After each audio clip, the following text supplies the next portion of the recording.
seals are now all in their respective places within the rotors and held in place with Vaseline. Perfect. But before we begin assembly, we must put the water seals in place in the housings. Once again, another simple task, but there are a couple of little things that you have to know before you put them in just willy-nilly. They go in a certain orientation, and there's a couple of things to watch out for that might catch you out during the assembly. So if I just grab a housing for you. So if you have a clean pair of housings, you may notice a couple of things around the water seal grooves. There are these odd looking black dots that seem to be like carbon. They're just sort of stuck in place. I don't actually know what they are in terms of the material, but what I will say is they are there as filler almost. So during the casting process with the housings, because it's aluminium, there are going to be some slight imperfections, but you don't want imperfections on these parts. If that groove there wasn't filled or that hole wasn't filled, the water seal would actually sink into it and cause distortion. That ultimately leads into things like premature water seal failure. Not necessarily water seal failure, but water can actually get into the combustion chamber and so on and so forth. This is not what you want, and there is a tool to actually test the water system before you put the engine in the block. I've never needed it because I've always been aware of this, but it's just something to bear in mind for sure. Naturally, you want to make sure that the grooves are all clean to ensure that the water seal has the best possible chance.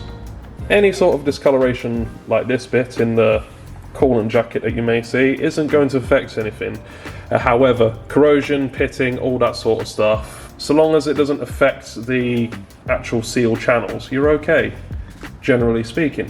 When it comes to the seals in the housings, there are three that you must be aware of. You have the inner seal, which is an orange one. This is a lined seal, so be very careful not to kink it. If it is kinked or if it is split or anything like that, don't even entertain it. With the exception to where the join is, sometimes the plastic can be a little bit, well, sometimes the plastic can have a bit of a separation. So long as it hasn't parted from the rubber, it's fine to use. Secondly, you have the outer water seal. This is basically a square O-ring and not particularly special. The only thing is these are a touch smaller than the housing itself, so when you're putting it in, you do have to stretch it just a little bit. Only a little bit. Do not pull it, do not stretch it in that kind of fashion, as it will only result in failure. And the third one is the O-ring for the top dowel. It's quite an easy one to put in. You only need holding in with Vaseline or just a tiny bit of Hylamar. And Hylamar is the solution that I use personally to put these seals in. It's non-setting, it's tacky, and it does a really good job of holding the seals without affecting any of the sealing ability, which is exactly what you want. The workshop manual officially tells you to use petroleum jelly, which is Vaseline, but I personally don't like to use it for that, just simply because petroleum jelly does cause rubbers to swell. It's fine on things like Viton seals, they are quite chemical resistant, but when it comes to just general rubbers, no, it's not for me. There's two things to bear in mind with the inner O-ring, and that is this little band here. This is basically where the plastics are joined, and there's a noticeable green tab here, which is important. I'll tell you why in just a moment. There is another band, which is this blue one here. This helps with seal placement, just simply as an indicator more than anything else, but FYI, they only go in one way. It's quite simple how to position it in the housing, as per the manual, but I'll show you what I use as a reference. So here is your housing, and here is the inner O-ring. Now, the green area just wants to be placed in the intake side, so this is where it is. It's opposite to the spark plugs, obviously, but above where the exhaust port is. So this is where you want it to be. So long as the green bit is in that particular area, you are generally okay. But the blue tab is the other indicator. Now, so long as it aims somewhere upwards on the housing, you're okay for that as well. I won't seal it in place just yet, but this blue tab, I tend to align with this square here. So if I put that there, naturally this green area will just kind of fall into place. And if you apply light pressure very light pressure to the seal, it will just fall into place in the housing. The outer O-ring, you've got a black side and a white side. The black side wants to be facing up, always. So, if you just put it into the housing, once again, light pressure, you're just holding it down more than anything, preventing it from pinging. And then, when you get to the middle, you notice that it's just slightly too small. Well, this is fine, this is perfectly normal, don't worry too much. Just apply a little bit more pressure from where you started and gently work it around to the middle. And it will just pop right into place just like that. It's as simple as that, and with this O-ring, just a little smear of Vaseline to hold it in place and just pop it into that dowel hole there. There is only one for the top. The bottom one doesn't have any sort of recess for a seal, so just keep that in mind and you can't really go wrong. So this is what it should look like all in all. Nothing should be twisted, nothing should be distorted or anything of the sort. It just fits like that. So we've established how to put water seals in, so I'm going to officially put them in with some Hylamine Vaseline. Now if we backtrack to what I was saying about those black dots in the seal channels, if for whatever reason they're not there as a result of vigorous cleaning or anything like that, don't panic, there is a way to fill it back. I've been told that some people use JB Weld, just a small amount, and they, use an old side seal to shape it and smooth it out and things like that. You can do that, I just find it's a bit messy and it's a lot of waste of product if you're only using a little bit. What I use personally is RTV, simply because it's easy to work with, it still fills a hole, and when it's hardened it still prevents the seal from dropping into these areas. So get creative, use anything that you can think of that would remain hard even at high temperatures, and then wait for it to set a little bit before you put the seals in. And yeah, that's pretty much it.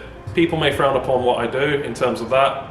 They would definitely use JB Weld, but as I said, it doesn't particularly matter. I've never had a problem with it. It's always, the results are consistent. There's not much more to say other than that, really. Right, let me get these seals in officially and then start to assemble the engine.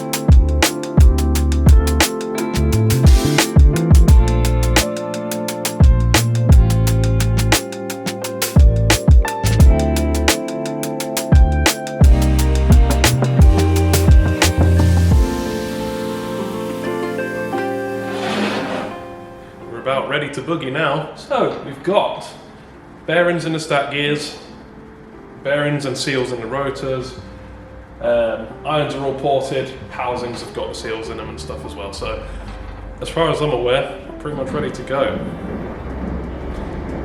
The only thing I've not done is put the tension bolt washers in, but we can do that along the way, that's no biggie. The tension bolts are pretty much there anyway. So without further ado, let's build this shit.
ourselves a block, but we must seal the deal with some tension bolts. And as I said, we've got the bolts right here. They all need seals putting on, but that's a pretty straightforward process.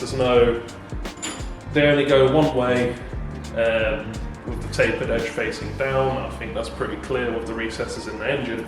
But once they're rolled in, there is a tightening process. And I will say, out of the 18 bolts that there are 4 which are longer. And these actually go into the raised parts of the engine. I'll show you exactly which ones they are. So let me get the seals, put them on the bolts, and then I'll show you exactly where they go. These are the washers in question, and as I said, they are sided. So they want to be facing down. This is the way they should be on the engine. This is the raised edge, and as I said, that falls into the recess of the engine as well. So here's the seal. As you can see, there's a nice tapered edge right there, and the seal just falls perfectly into place. Now, we shall put all these washers on.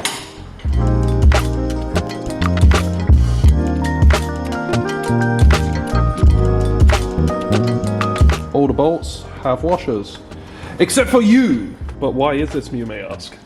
Now this is simply because on the engine, yes, 18 bolts hold the engine together, but only one of them is actually on the outside of the engine, and it's this one right here. So it actually goes through the feet of the irons, and because it goes through the engine externally, there is no need for any sort of seal.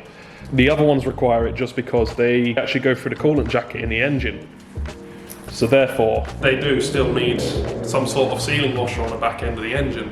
If you don't have these in place, you are simply going to induce a pretty significant coolant leak in the gearbox. And no one wants that. No one wants that to take the gearbox off again, especially after a long ass install. Now that we've established that, let's go ahead and put the bolts into the engine. Pro tip, I like to lubricate the threads just before I put it into the engine.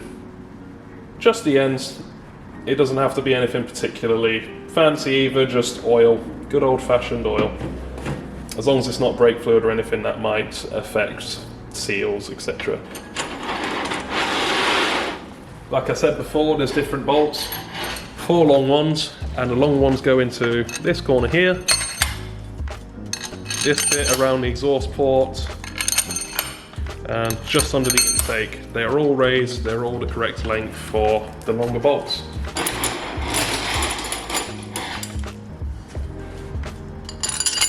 The rest just go in every other hole.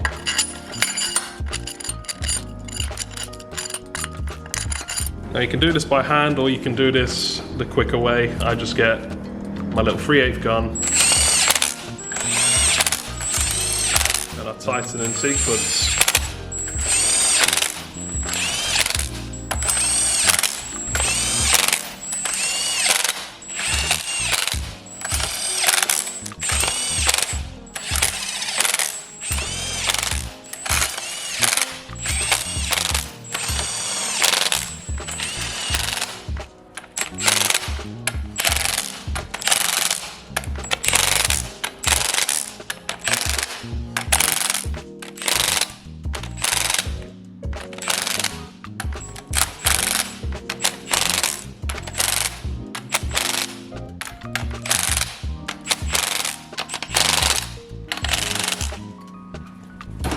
Just keep in mind I've been using the gun in its lowest setting, so it doesn't apply a great amount of torque. Grab your favourite small torque wrench. There's 3 stages to torquing this engine up. I start at 29 Newton meters, and I just assume the same pattern that I used when I was tightening them up with a gun. Now there should be no snagging here because we've lubricated the threads. If it doesn't feel like it's going to click yet, just go through the motions of tightening them up one by one.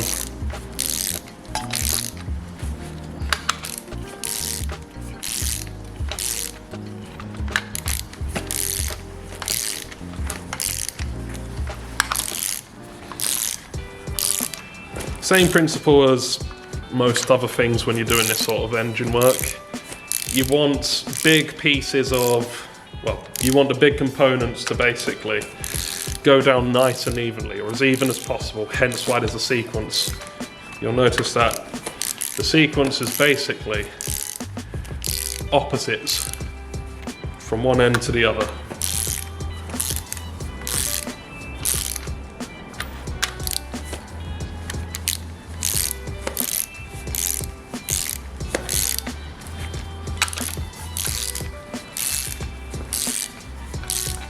If you don't follow this procedure properly, you can run the risk of either distorting the iron or distorting the water seals.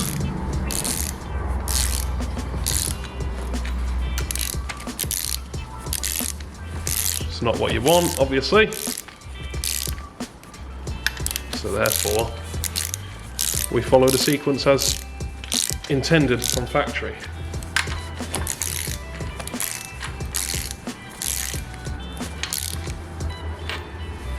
So it should be a bit easier to get to that click. There we go. Wonderful. You can reuse these bolts. You don't need new ones. Just because they're torqued down that little, or compared to a head bolt per se on a piston engine, they're torqued down in such a low figure that they don't really stretch, which is ideal.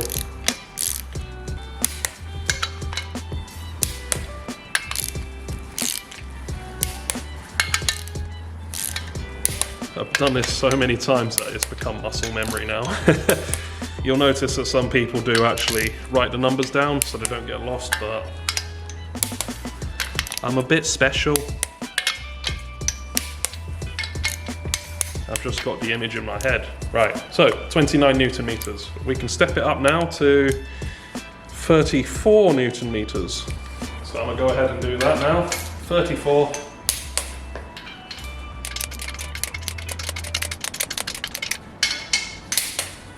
After that, 39.5. If your torque wrench can't go into 0.5 increments, then it's fine. Just do it to 39.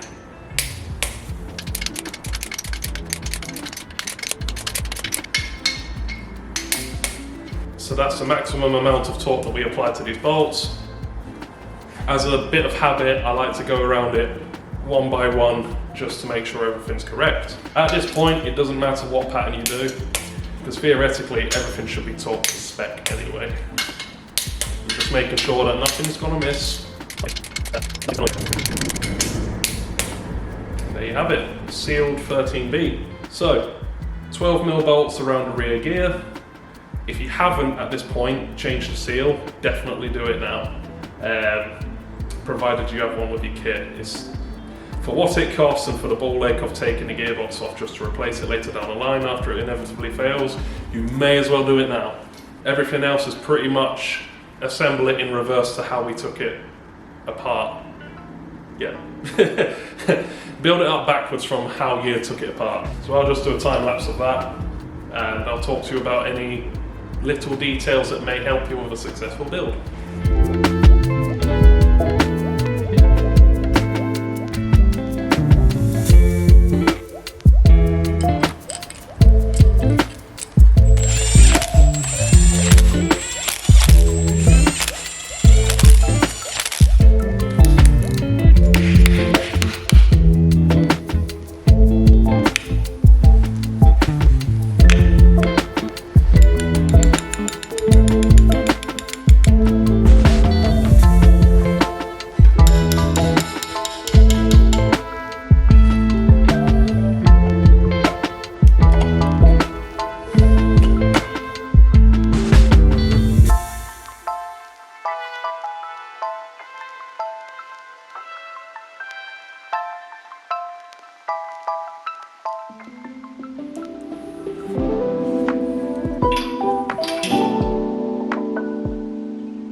Just then you may have noticed me using a dial gauge, the same tool that we use to measure the iron faces and things like that.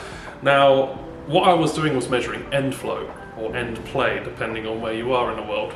In layman's terms, that's the forward and backwards movement of the rotating assembly with the full stack together, basically. So all your bearings, all your shims, etc. Whilst it was in spec, which is about 0.04 mil to 0.07 millimeters. I like to aim for the middle, so about 0.6 to 0.05.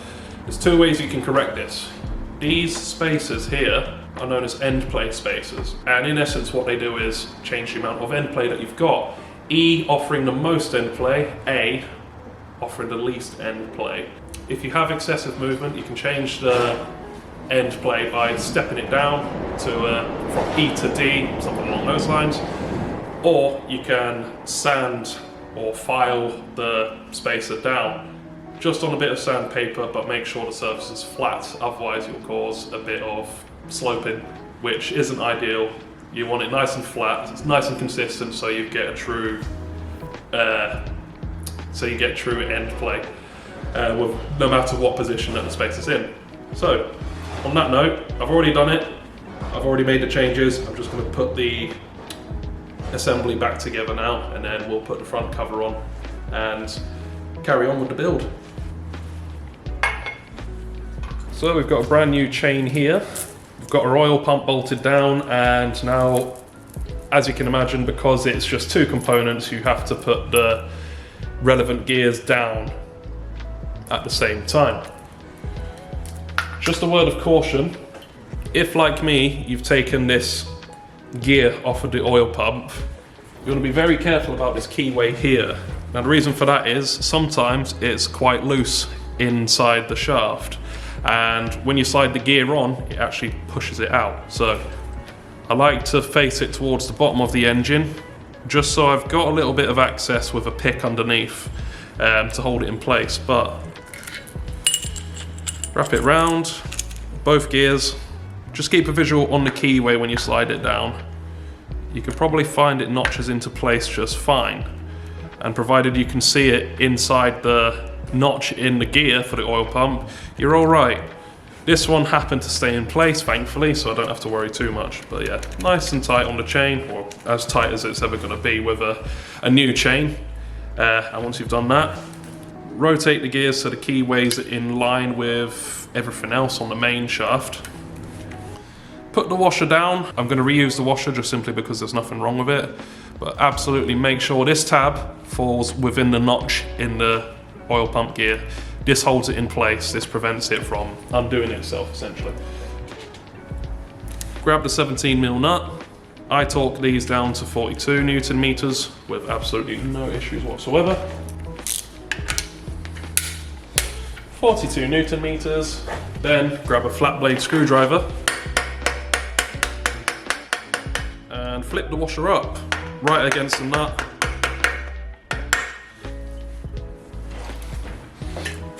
And that keeps it in place. There should be absolutely no fear of it coming undone or anything like that, provided you flip the washer and obviously tighten down the nut as well. Sorted.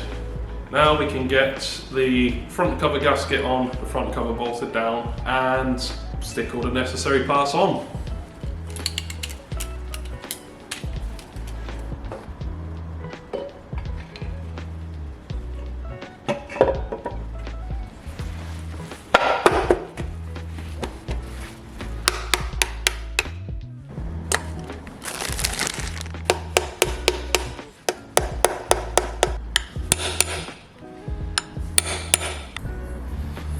Now this is a critical part. Do not forget this spring. Usually these thermal pellets go in. If you are putting them in, it's the spring facing down. But we're not going to do that because we're not retards. We'll put the bypass pellet in, just so we've got full oil flow to all the components inside and on the E-shaft. Once you've done that, add a little bit of lube to the crank pulley and slide it in.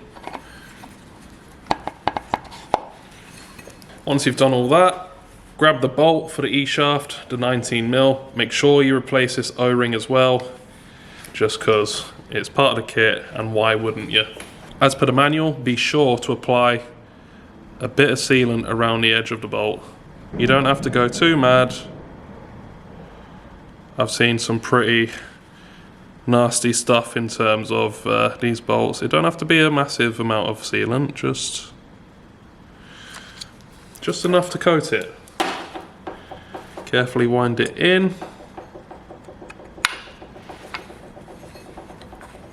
And then tighten to spec.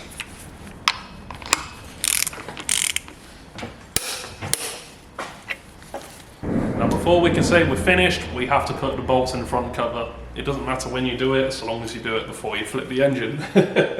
For this stage, there should be 2 long bolts and then 5 short bolts. As for where they go, that should be quite obvious when you start putting them in the holes. Start from the bottom, work your way up. You shouldn't need to put the water pump ones in just yet, just saying.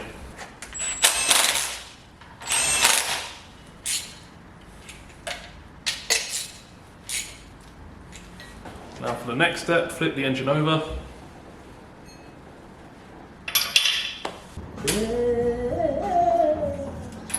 So we've got the engine upside down now, ready for the oil pickup tube to be installed and for the sump to go in. So I'm just wiping that down now, making sure it's a good clean surface for the sealant to adhere to. The pickup tube is just 2 bolts and a rubber O-ring, a brown one at that. Where'd you go? Okay, so the rubber O-ring's in place. Let's find the 2 bolts. hold the pickup tube down and put it in.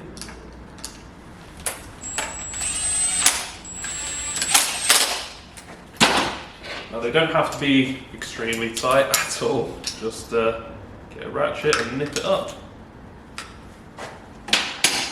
One of the things to bear in mind on a Series 2 is that the oil pressure regulator on the rear iron is no longer there. The oil pressure is actually regulated through the revised oil pump. Now we're ready for the first part of the sump to go on.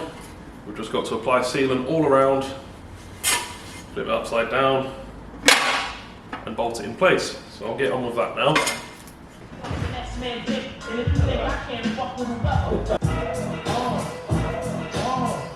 Oh.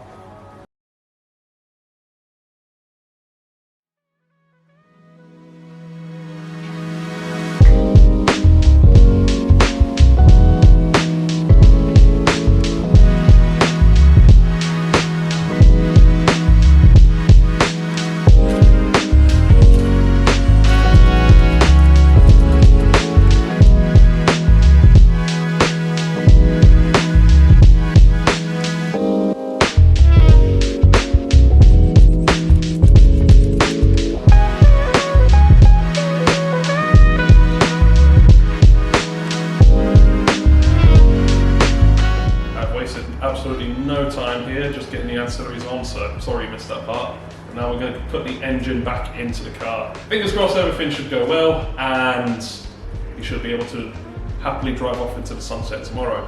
So, without further ado, let's get on with it.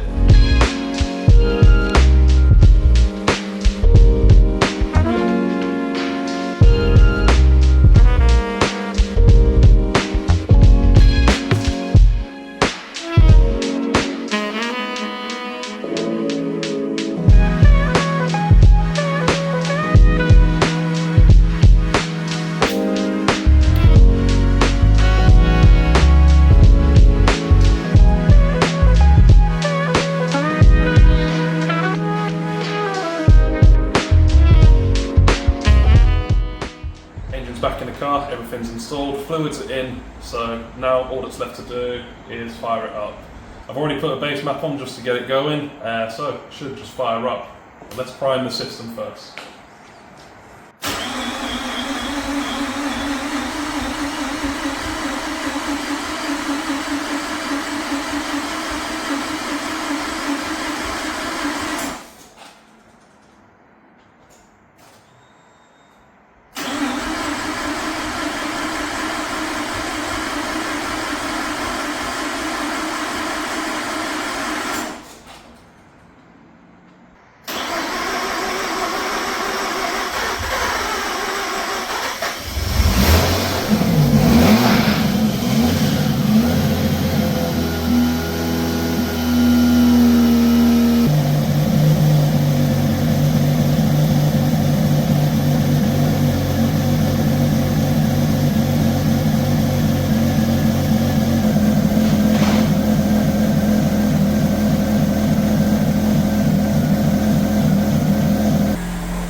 just like that, the deed was done.